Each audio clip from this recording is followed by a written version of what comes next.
Hello नमस्कार. मी यावर्षी तुळशीचं लग्न अगदी साध्या पद्धतीने लावलं आहे, कारण की वर्षाचे 12 महिन्याचे सण आपले सगळे असतातच.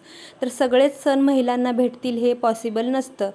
तर मग मी तुळशीचं लग्न बार्शीच्या दिवशी न लावता दुसऱ्या दिवशी म्हणजे पौर्णिमेच्या अगोदर आपण हे लग्न लावू शकतो, पौर्णिमेपर्यंत.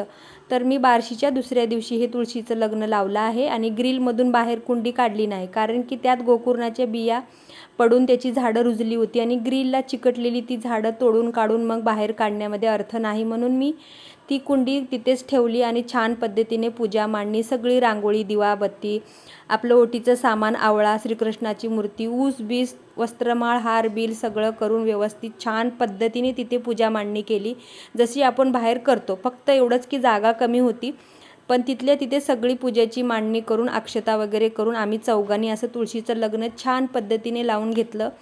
तर आम्ही ग्रिलमध्ये केलेलं तुळशीचं लग्न तुम्हाला कसं वाटलं आणि तुम्ही कुठल्या दिवशी लावलं, तर हा व्हिडिओ इथंच संपवते. धन्यवाद.